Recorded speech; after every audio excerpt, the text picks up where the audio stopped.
Yeah. Hi, Zach. It's Hi. kinda great to meet you. Yeah.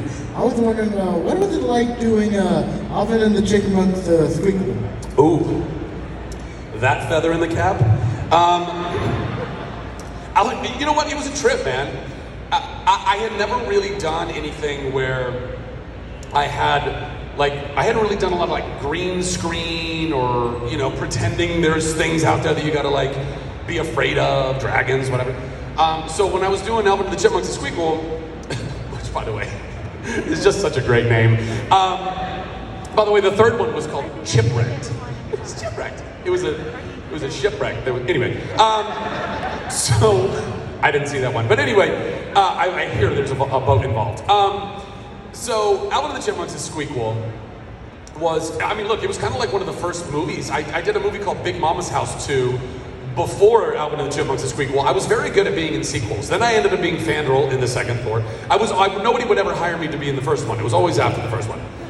But anyway, it was so weird because we had, not to spoil this for anyone out there who still thinks the chipmunks are real, but we had these stuffed animals, we called them stuffies, and the props department had these long telescoping poles with like grabby arms on them, and they had the chipmunks at the ends of each one of these like telescoping, and then I would sit there, I would be sitting on the couch being Toby playing video games, pew, pew, pew. And that's a deep cut reference for anybody who's seen that movie. Anyway, so we would rehearse, and I would be saying my lines, and the props people would just basically move the stuffies around in the room, on my shoulders, on my head. There's Alvin over there playing on the TV. And I had to just memorize where all of the chipmunks were at all times, because then they'd be like, okay, we're gonna shoot it, and then everything got taken out, and then I just had to remember it. And I'd be like, stop it, Theodore, old Simon, all that stuff. It was a trip, and I looked like a crazy person, but it was also one of the coolest experiments of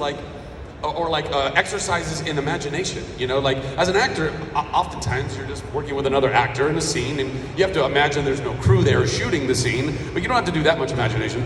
And then with these guys, I had to completely imagine that they were real and they were there and they were all over the place, and it was cool. It was fun in that regard. So thank you for your question. Appreciate it. Next.